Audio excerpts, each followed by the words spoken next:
안녕하세요. 현대 진리를 전하는 에스더입니다.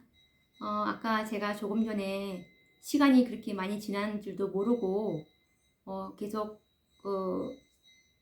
했는데 벌써 50분을 경과했더라고요. 제 핸드폰이 50분만 되면 꺼져버리기 때문에 다시 또 계속 이어서 말씀을 드려보도록 하겠습니다. 그래서 이제 이 사람들이 교회를 이 1919년도에 이 독일 마제버거에서 큰 집회를 소집했는데 이들이 정말 새로운 조직을 조직하려고 모인 것이 아니고 옛진리를 재림교회 안에 있는 옛진리를 회복시키고 원칙과 표준을 다시 제자리에 세우기 위해서 모였는데요. 그래서 그 현존하는 그 문제들을 해결하기 위한 노력 가운데서 대청회에서 보내는 대청회에 보내는 호소문이 작성되었습니다. 그래서 이들이 대청회에 호소를 하기로 했어요. 작성문을 작성해서 자기들의 그 생각들을 이렇게 적어서 대청회에서 이것을 받아들일 것을 건의를 하는 그런 것을 보내게 되었는데, 이 호소문의 답변으로 그들은 1920년 독일 프리덴사우에서 청문회를 가질 수 있다는 대청회로부터 확언을 받았다고 합니다. 그래서 1920년도에 독일 프리덴사우라는 곳에서 이들과 청문회를 가지겠다는 것이 재림교회의 대청회로부터 이제 확언을 받았어요. 확언을 받아서 그래서 그때 출교를 당한 그룹은 4개의 질문을 가지고 대총회에 제시를 하게 됐는데요. 첫째 질문이 뭐냐면, 대총회는 넷째 계명과 여섯째 계명에 대해 1914년에 독일 지도자들이 취한 입장에 대해 어떻게 생각하는가? 이것이 첫 번째 질문이고요. 두 번째 질문은 우리가 성경적인 길을 따르지 않았다는 어떤 증거가 있는가? 그리고 세 번째 질문은 화입 부인의 증언에 대한 대총회의 입장은 무엇인가? 그 증언은 영감받은 것으로 믿는가? 그리고 건강개혁은 아직도 기별의 오른팔인가? 이렇게 보냈어요. 그리고 네 번째 질문은 우리가 믿는 계시록 14장 6절에서 12절의 기별은, 이거 세천사의 기별이죠.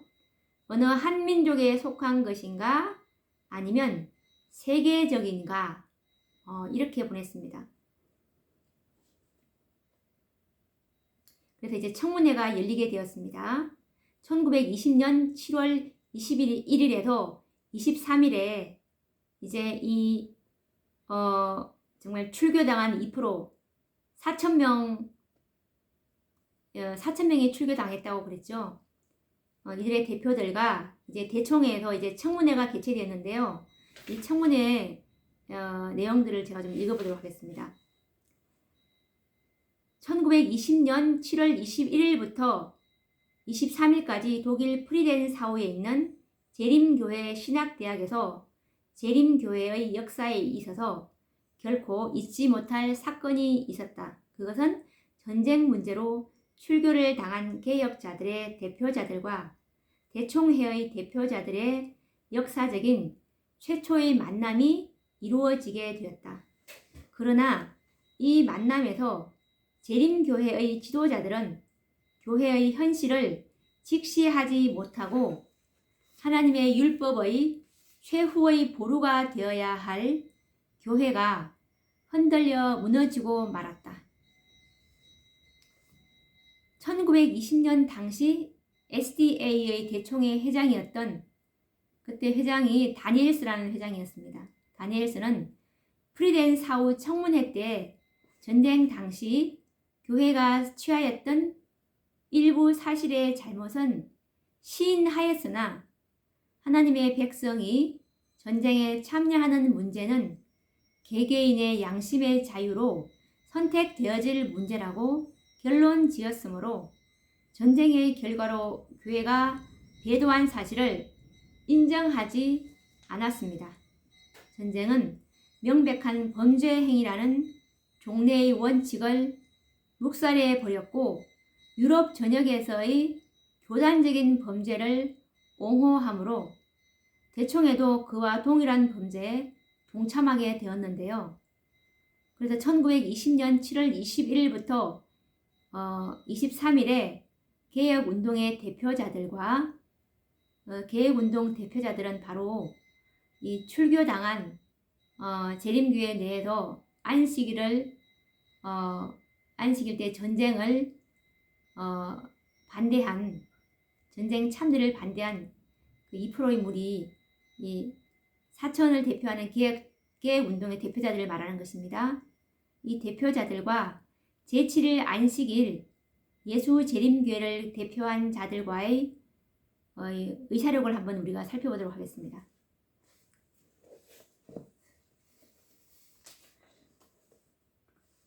이때 청문회 때 의사록인데요. 이때 다니엘서가 이때 1920년도 당시에 제7일 안식일 예수 재림교회 정말 대총회 회장이었는데 이분이 이때 청문회 때 어떻게 발언했는지 한번 읽어보도록 하겠습니다. 유럽에서 전쟁이 일어나자마자 우리는 이 문제를 심각하게 검토해보았다. 이것은 지금 다니엘스가 청문회 때 말씀한 그 답변입니다. 우리는 각자가 이 문제에 있어서 자신의 양심을 따라야 한다는 입장을 취한다. 그리고 전쟁 문제에 있어서는 누구나 그들 자신이 확정하고 각자의 양심을 따를 권리를 가지고 있다고 말하고자 한다. 우리는 여러 형제들, 즉 출교당한 소수의 대표자들이 제출한 입장에 대해서는 완전히 잘못된 것이라고 믿는다. 우리는 우리가 항상 믿어왔듯이 넷째 계명을 믿는다. 안식일을 믿는다고 지금 말하고 있죠. 그러나 우리는 그에 대한 여러분들의 해석을 동의할 수 없다. 여러분은 모세가 시내산에서 율법을 받은 며칠 후에 그가 여러분들에게 가서 바산 왕과 모든 남녀와 아이들을 죽이라고 했다면 그에게 어떻게 말할 것인가? 여러분은 그에게 살인자라고 비난할 것인가? 하나님은 그에게 6째 계명을 범하라고 명하셨다. 10계명을 해석하는 데는 여러 가지가 있다는 것을 여러분은 알고 있다. 그리고 우리도 어떤 소수인의 해석에 묶이지 말고 그것들을 읽고 이해할 자유를 가져야 한다. 이 말씀을 듣고 있는 재림 성도 여러분, 이 1920년도에 개혁운동 대표자들과 다니엘서 재림교회 대총회 회장이었던 이분의 그 답변이 옳다고 보십니까? 너무나 어이없지 않습니까? 제7일 안식일 예수 재림교회를 대표한 대총장인 그 다니엘스 목사는 전쟁에 참여하지 않은 자들의 행동을 잘못이라고 해석하므로 유럽교회 지도자들의 결정을 동의하고 출교당한 자들을 비난하고 있는 그런 상황이죠. 그리하여 제7일 안식일 예수 재림교회는 유럽 지도자들의 배도에 참여하게 된 것입니다. 지금 그 시인을 하고 있는 거죠. 사실은 이 대총회장의 답변이 이 배도에 참여하게 됨을 시인하는 거나 다름없습니다. 그리고 그분이 그 다니엘서 대총회 회장이 어떻게 말했냐면 모세가 여러분에게 왕과 모든 남녀와 아이들을 죽이라고 했다면 그에게 어떻게 말할 것인가? 여러분은 그에게 살인자라고 비난할 것인가? 라고 반문하므로 모세와 하나님의 명령을 세계 1차 대전의 발발자들인 독재자들과 동일한 권위를 가진 것으로 이렇게 같은 선상에 놓고 있는데 너무나 어이없는 해석입니다. 어떻게 히틀러와 같은 독재자의 명령과 하나님의 명령을 구분하지 못한다는 말입니까? 하나님의 전쟁은 선과 악의 전쟁이었고 그리고 가나안 민족들의 죄악의 잔이 찼을 때 이스라엘 백성들로 하여금 그들에게 형벌을 집행하도록 하신 정말 거룩한 성스러운 전쟁을 어찌 그 불의한 정복자들에 의해 발발된 그 사단과의 전쟁과 동일시하게 보고 있는지 참 이것이 부조와 선지자 423페이지에 나옵니다. 하나님께서 왜 이들을 진멸하라고 하셨는지 읽어보도록 하겠습니다. 왜 가난한 사람들을 진멸하라고 하셨는지. 가난한 거민들은 이미 죄악의 잔을 채웠으므로 그 소유를 박탈하고 그들을 완전히 멸하라고 하셨으나, 그리고 부조와 선지자 435페이지에 있는데 그들의 불의의 잔이 넘쳤으므로 하나님께서는 이제 그들을 전복시키기 위하여 당신의 능력을 행사하실 것이었다 라는 말씀에서 하나님의 이게 성품을 이렇게 오해하시면 안 됩니다. 그래서 대총의 입장은 정말 그 이후에도 하나도 변하지 않았다는 것을 우리가 볼 수 있는데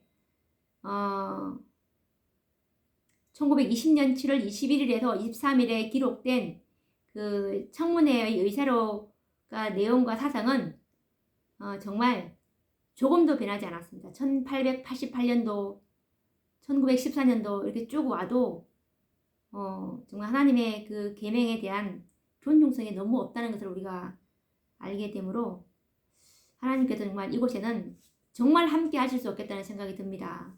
대총회장님이 이러면 그 백성들은 어떠하겠습니까?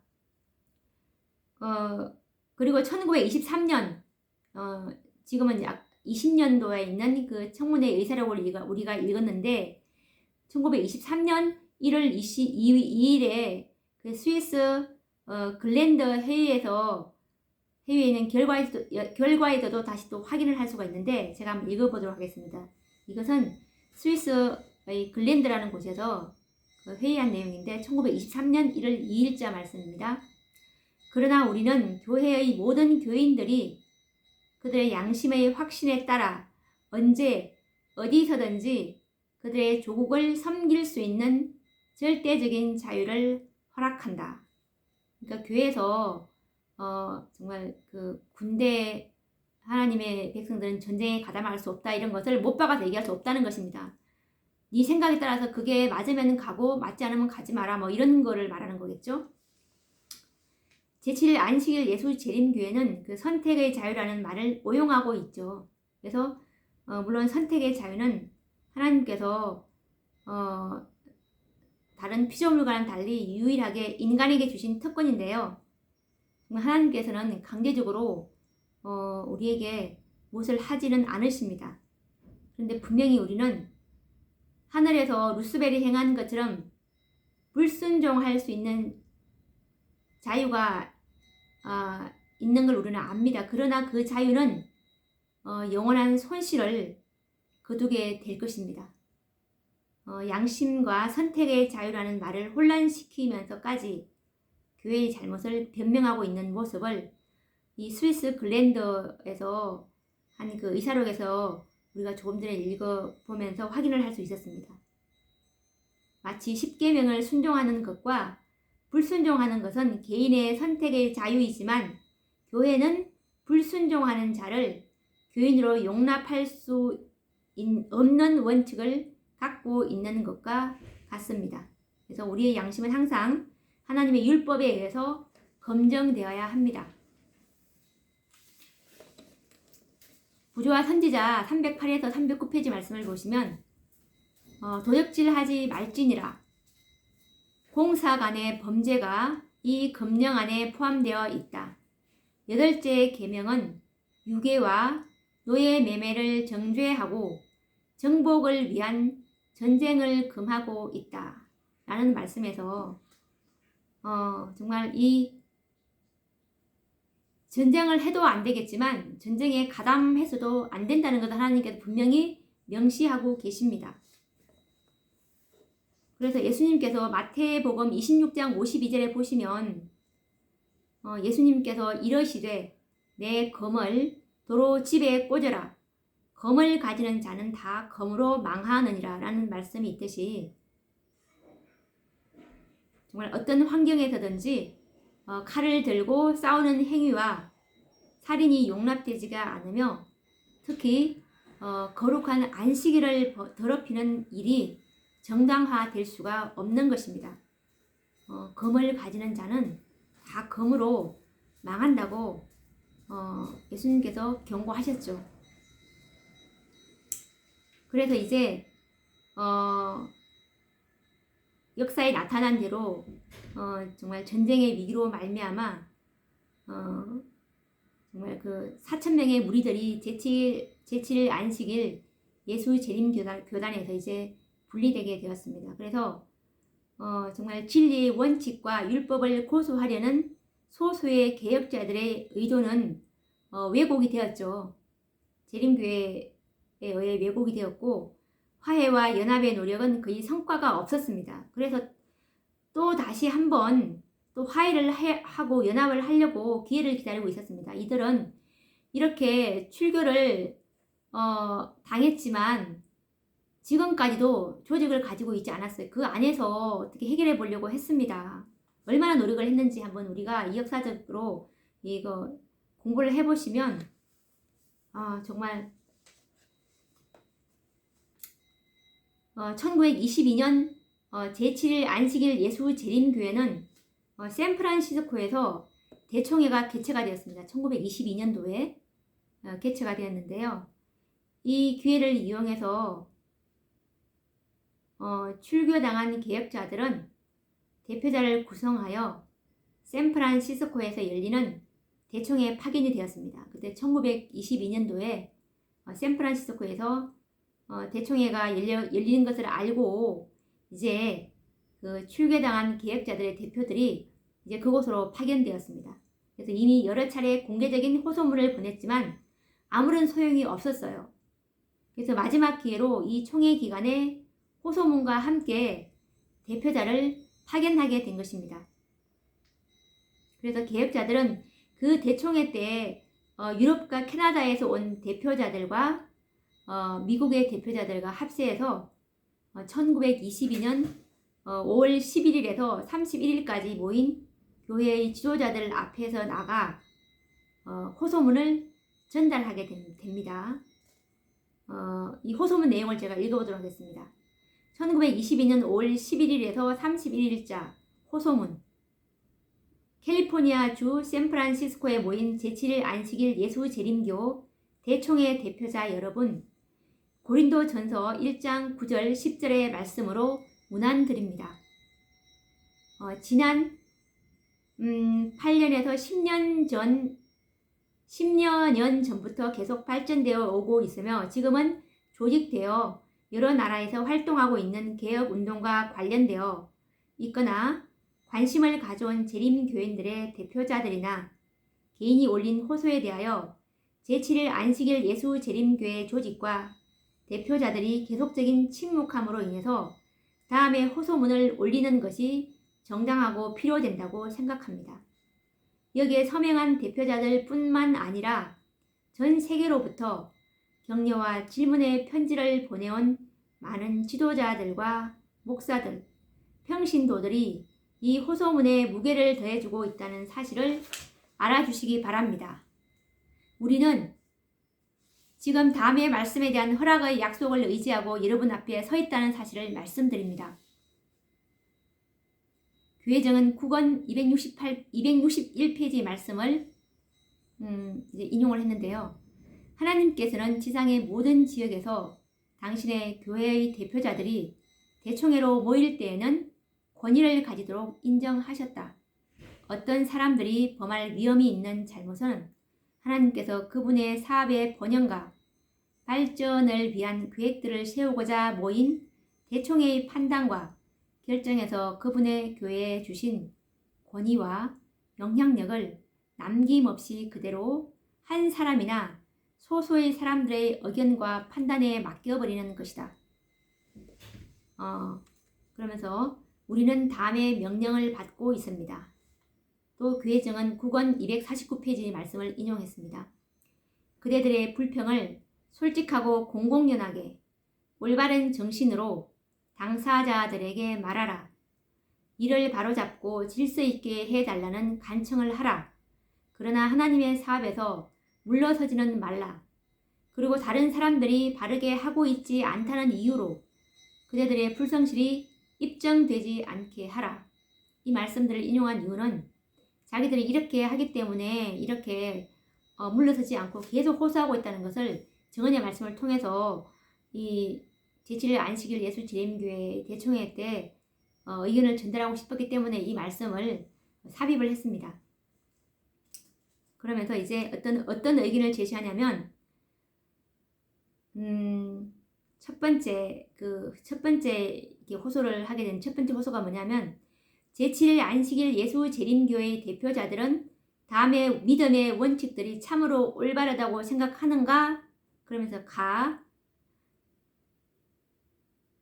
전쟁의 시기에 군복무를 하는 것이 제7일 안식일 예수재림교인들의 의무라고 선언함. 이 문제에 어떻게 생각하냐는 것입니다.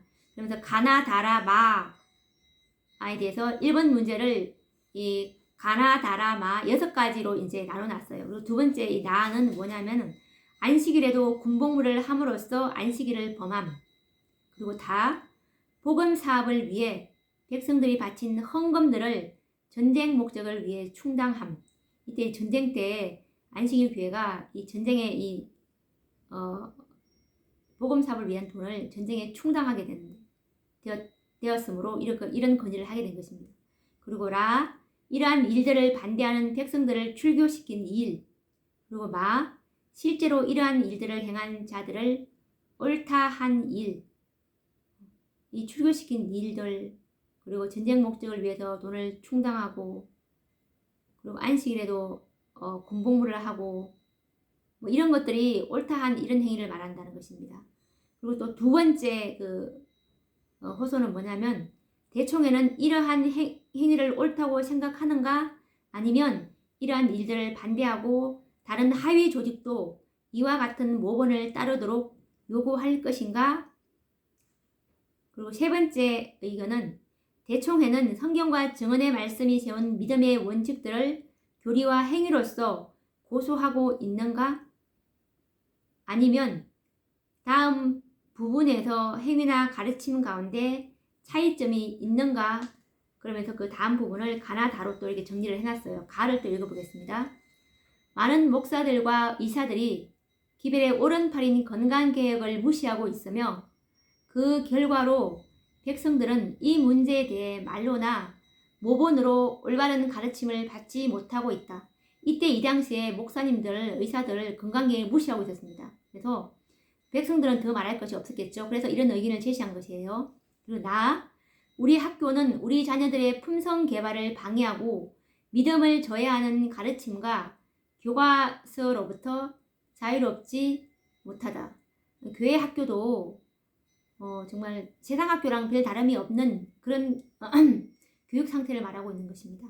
그리고 우리 의료기관들은 원래 원칙을 고수하는 대신 원칙과 행동 가운데서 세상과 더욱 더 가까워지고 있다. 의료기관들의 형편도 좋지 못한 상황입니다. 그리고 네 번째 또 그 호소문인데요. 네 번째는 뭐냐면 출교된 신자들의 믿음과 행동 가운데서 원칙과 반대되는 일이 그들의 생애에 없었으며 교회에서 분리하고자 하는 마음이 없었는데도 이들의 말은 들어보지도 않고 지도자들의 압력하에 신자들을 출교시킨 일을 정당하다고 생각하는가?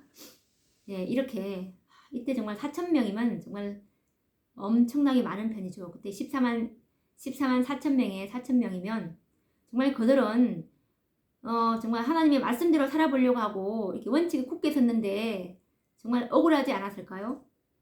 그리고 다섯 번째 호소문 내용은 우리는 교회 증언 8권 146쪽에 결정적인 개혁운동이 일어나지 않는다면 하나님께서는 당신의 백성들로부터 그분의 얼굴을 돌리실 것이다 라는 증언을 알고 있다. 이 개혁운동에 대해 다음 진술 가운데서 한 가지 이상 공개적으로 입증할 수 있는 부분이 있는가? 이렇게 따졌습니다. 예, 정말 이분들을 말씀대로 사시려고 하는 분이라는 것을 정말 느끼겠네요. 그리고 이 다섯 번째 호소문 중에 또 가나 이렇게 또 두 개의 작은 안건이 있는데 이것도 읽어보도록 하겠습니다. 이러한 호소를 하는 모두 또는 일부분이 이 기별의 기본 원칙과 반대되게 서 있거나 다가올 약속된 개혁 운동으로 증언의 말씀이 명시한 상세한 특징과 반대되는 행동을 하고 있다. 이 교회 내에 이러한 상세한 특징들을 모두 만족시키는 운동이 있는가? 있다면 우리는 희망을 가지고 그곳에 가도록 하겠다. 그러면서 교회증언 5권 217페이지의 말씀을 인용하셨습니다. 교회는 그 지도자 되신 그리스도를 따르는 일에 돌아섰고 꾸준히 애굽을 향하여 퇴각하고 있다. 그러나 그들의 영적 결핍의 우려를 나타내거나 놀라는 자들은 별로 없다. 라는 말씀을 하면서 그 당시에 교회의 상태를 정말 세상을 향해서 꾸준히 돌아섰고 영적 결핍에 대해서 우려를 하고 있는 그런 그때 상황이랑 지금 너무나 맞는 얘기죠. 여러분 중 많은 이들은 우리가 총회 대표자들 앞에서 이 호소문에 대해서 공개적인 청문회를 가지는 것을 승낙하며 동정하고 있는 것으로 알고 있습니다. 그리고 이 청문회가 열리게 된다면 하나님의 성령께서 우리와 함께 하시고 우리를 인도해 주시기를 바랍니다. 제7일 안식일 예수재림교 세계선교회의 대표자 일동. 그러면서 오토 웰퍼, 헤인리치 스팽크노벨, 밀러, 헨리 블락 이분들이 지금 서명을 하셨어요. 이 네 분들이. 그래서 개혁 운동을 그 대표해서 이 목사님들이 이 네 분의 목사님들이 헤인리치 스팽크노벨 목사님, 그리고 밀러 목사님, 헨리 블락 목사님, 오토 웰프 목사님, 이렇게 해서 이 공개 호소문을 오토 웰프 목사님이 1922년 5월 11일 그 캘리포니아 샌프란시스코 박람회장에서 다니엘스 목사님에게 전달했습니다. 이 다니엘스 목사님은 아시죠? 그때 1920년도에 대총회 회장님이셨는데 1922년도에도 대총회 회장님으로 있었나 봅니다. 그래서 계획운동의 대표자들은 1922년 5월 18일까지 그들이 대총회에 보낸 첫 번째 호소문에 대한 답변을 기다렸습니다. 그러나 그들이 성경과 증언의 말씀에 기초한 연합과 평화를 이루자는 호소에 대해서 총회 지도자들로부터 어떤 답변도 받지 못하자 첫 번째 호소문을 동봉한 두 번째 호소문을 지도자들에게 또 보내게 되는데 이것이 두 번째 호소문입니다. 이 두 번째 호소문은 제가 읽지 않겠습니다. 첫 번째 호소문과 비슷한 내용입니다.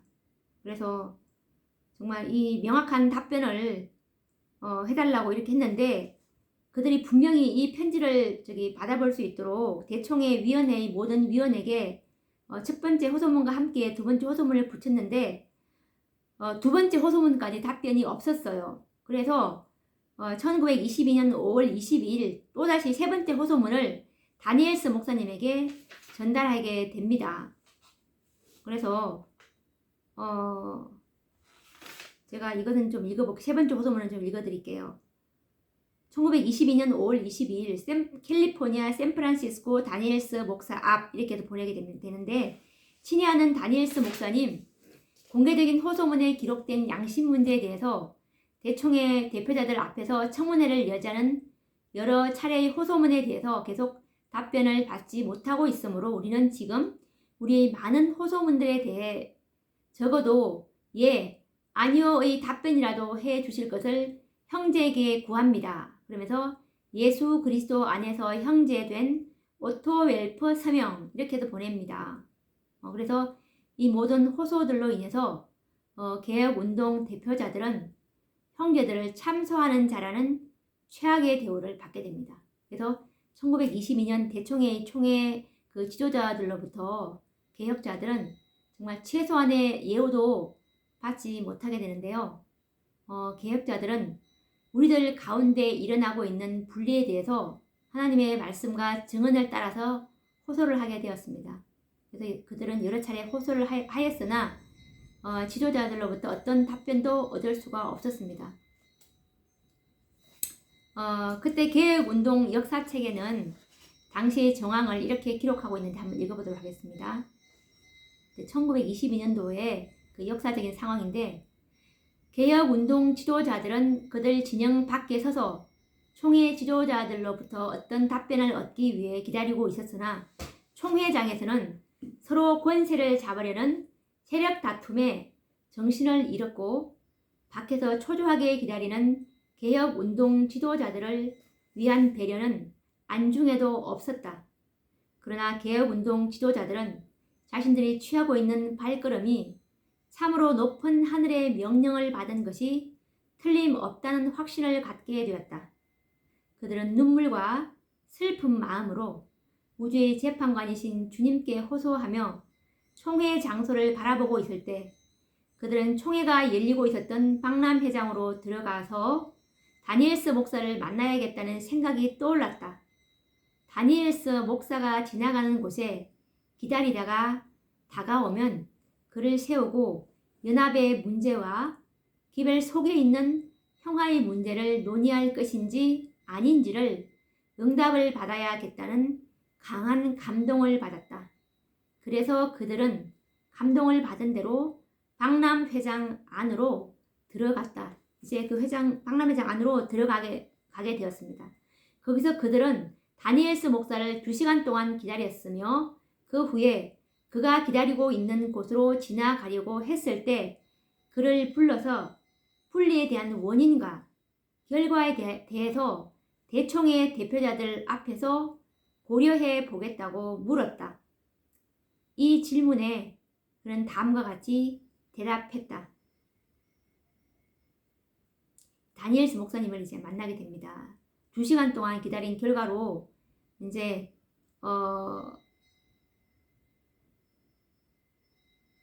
이 분리에 대한 원인과 결과에 대해서 대총회 대표자들 앞에서 고려해 보겠습니까? 라고 물었어. 이들이 대표자들 물으니까 이 질문에 다니엘스 목사님이 어떻게 대답했냐면 우리는 이 문제를 절대로 대총회의 모든 대표자들 앞에 제시되도록 허락할 수 없습니다.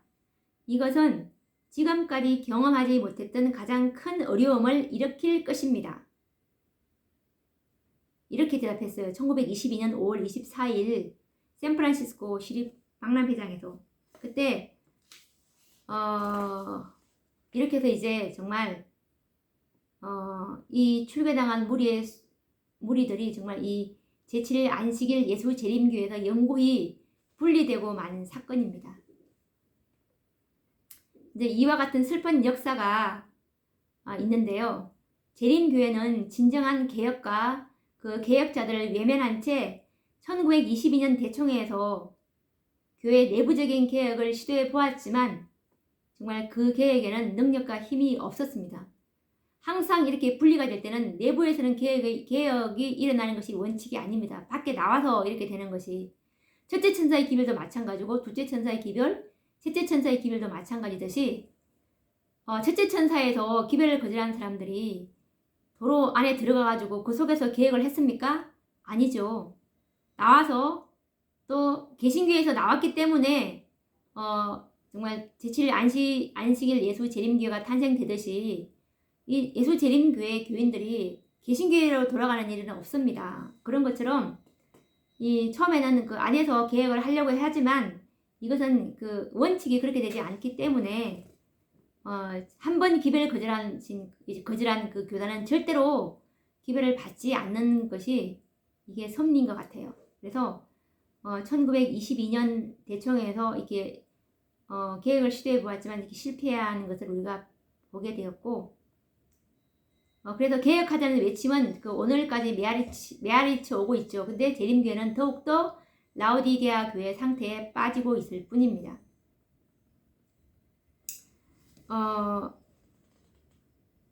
정말 개혁운동은 제7일 안식일 예수 재림교회 외부에서 시작된 운동이 아니라 전쟁의 위기 때에 제7일 안식일 예수 재림교회 안에서 시작되었다는 사실을 잊어서는 안 됩니다. 교회와 교회의 지도자들이 개혁 운동을 용납하지 않으므로 불가피하게 개혁 사업을 외부에서 진행할 수밖에 없었습니다. 그래서 1922년 제7일 안식일 예수 재림교회와 최종적인 연합 사업이 수포로 돌아간 후 더 이상 어떤 연합을 위한 희망을 기대할 수 없게 되므로 1925년 7월 14일에서 20일까지 독일 고타라는 곳에서 기성교회로부터 출교당한 무리들의 총회가 개최되게 되었습니다. 그래서 이제 정말 이 초기 문집에 예언된 그대로 전쟁의 위기를 견디지 못한 능력이 없었으니까요. 이 그리스도의 기별을 거절하게 된다면 능력이 없습니다. 교회는. 그래서 이 전쟁의 위기를 견디지 못한 제7일 안식일 예수 재림교회는 흔들림을 당하고 두 무리로 분리가 일어나는 그 예언의 성취를 가져오게 됩니다.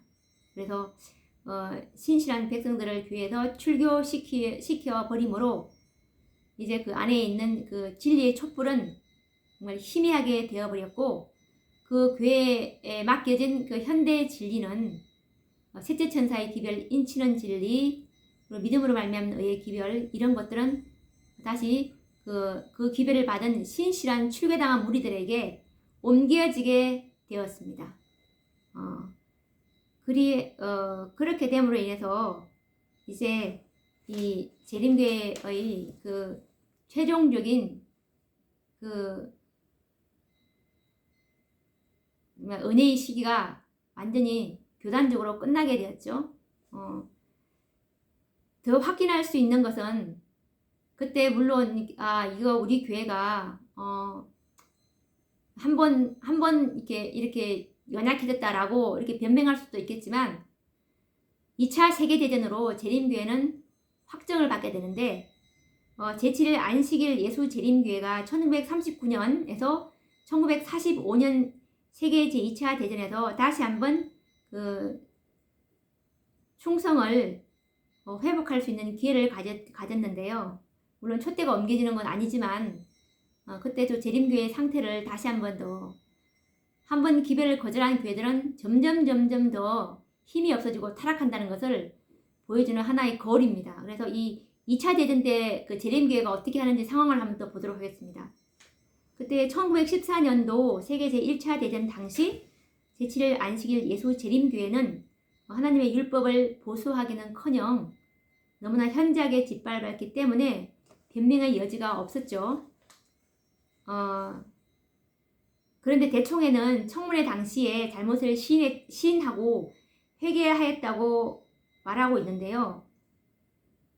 그러면 어디 한번 시인하고 회개했는지 똑같은 전쟁인 세계대 2차 대전이 왔을 때 한번 보도록 하겠습니다. 다시금 똑같은 전쟁의 위기가 왔을 때 정말 SDA는 세상 권세와 총칼 앞에 굴복함으로 그들의 회개가 진실한 회개가 아니었음을 입증하게 되는데요. 그래서 1914년의 실패가 우연이 아니오 하늘로부터 온 기별을 거절함으로는 당연한 결과라는 것을 더 확정하게 됩니다. 그때 아돌프 히틀러의 그 정권 하에서 2차 대전이 일어나게 됐는데 정말 그때 교회가 그동안 입버릇처럼 주장하던 비전투 요원, 그때 1차 대전은 그랬는데 비전투 요원의 신조마저 버리고 이제 정말 전투원으로서 이제 국가에 등록하게 되는 사건이 일어납니다. 이제 공식적으로 전투원으로. 그래서 1937년 1월 1일 제7일 안식일 예수 재림교회의 공식지인 재림기별자에 프리덴 사우에 있는 재림교회 지도자 양성학교의 학생들이 나치 제복을 입고 학교 앞에서 나열하고 있으며 정부 관리가 그들을 검열하고 있는 사진이 그때 1937년도 재림교회의 공식지인 재림기별자에 실렸는데요. 어떻게 적혀 있냐면 프리덴 사원은 100% 총통을 지지하는 곳 중에 속한다.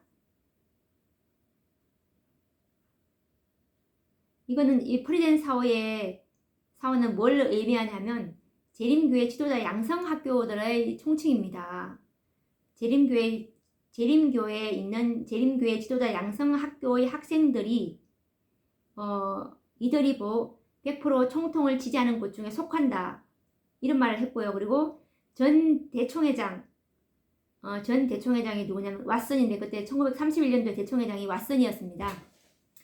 이 왓슨은 한 질문에 이렇게 답변하는데요. 뭐라고 이 대총회장이 1937년도에 답변을 하냐 하면 우리는 현 정부 하에 있는 것으로 인해 하나님을 찬양한다. 히틀러는 그의 권세를 하나님께로부터 받았다. 이렇게 1937년도에 말하고 있습니다. 그 결과 교회는 세상 권세와 타협 속의 관계를 유지할 수밖에 없었는데요.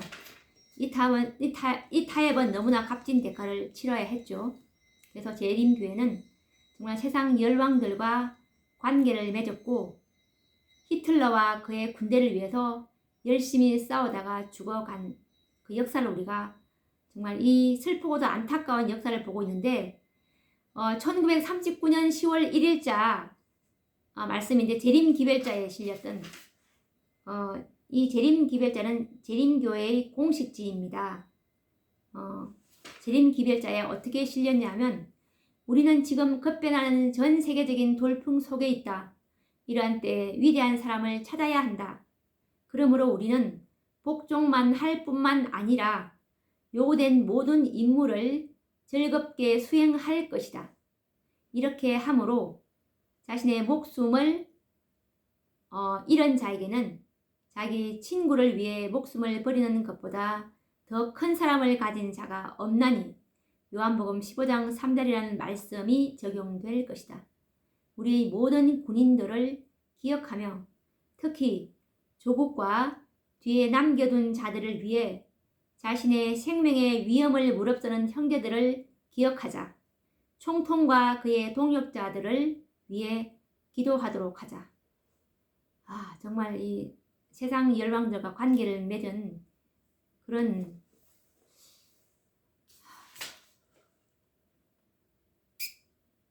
슬프고도 안타까운 내용입니다. 그래서 세계 1차, 2차 1차 대전쟁이 끝난 후 전쟁은 종결되었는데 곧 이어서 이제 그 공산주의와 민주주의의 그 양대 진영으로 세계가 나누어지게 되었죠. 그래서 이제 그 재림교회는 정말 계속적인 시험의 연속을 받게 됩니다. 정말 공산 진영에서는 종교 자유가 무시되는 상황에서 교회는 정부 압력에 굴복해서 또 하나님께 충성하는 교회가 아니라 세상 정부에 충성하는 그런 교회가 되어버리고 말았습니다. 그래서 민주 진영에서는 종교 자유는 허용되었는데 공산 진영과의 대치 속에서 또 모든 나라에서는 그 어느 때보다도 군대 조직과 군법이 더 엄격하게 되었고요. 정말 군대와 같은 그 특수 사회에서도 일반적인 타락한 교회들에게는 허용된 종교 자유가 정말 셋째 천사의 기별을 믿는 안식일을 믿는 그 독특한 백성들에게는 허용되지가 않았습니다. 그러므로 재림교회는 또한 시험을 받아야 하였고 엄격한 군대 조직의 성격상 안식일 준수는 불가능하였고 양심의 자유를 누리기 위해서 정말 마지막 보루로 여기던 비전투원의 신조마저도 버릴 수밖에 없었습니다. 그래서 정말 이와 같은 그 과거와 현재의 역사가 재림교회가 하나님의 율법과 진리를 보관하고 고수하는 교회가 아니라는 사실을 정말 입증하기에 너무나 분명한 증거죠.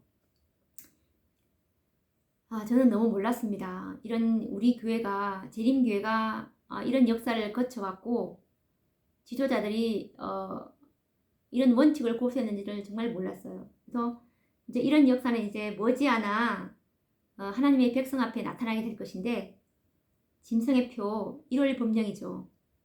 1월 법령이 이제 정말 마지막 큰 시험 대쟁투에서 정말 재림교회가 어느 편에 속하게 될는지 우리는 예측을 할 수가 있죠. 예. 말을 하지 않아도 예측을 할 수가 있습니다. 이런 상황에서 정말 어떻게 하나님의 율법을 높일 수가 있겠습니까? 예. 그래서 이제 정말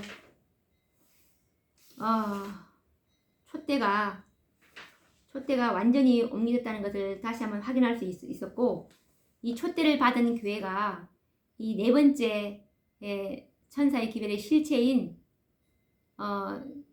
개혁운동 선교회라는 것을 우리는 이제 확인할 수 있었고, 이 넷째 천사에서 사업이 완성되지 않았다는 것을 또 우리가 추측해 볼 수가 있겠죠. 그래서 이제 또 다섯째 천사가 이제 나타났고, 다섯째 천사의 운동은 이미 진행되고 있다는 것은 다섯째 천사의 기별을 외치는 이 무리, 우리가 지금 나타나게 되므로 이 기별을 전하고 있기 때문에 이 천사가 마지막 천사이고, 이 천사의 운동은 불과 1시간밖에 남지 않았고, 1시간 뒤면은 이 사업이 끝나게 될 것이라는 정말 이 얼마 남지 않는 그 재림을 우리가 예측할 수가 있습니다. 수요가 다 차가고 있고, 이 마지막 추수꾼이 나타났고, 이 추수꾼의 운동이 지금 진행 중에 있다는 것을 보면 정말 우리가 머리를 들고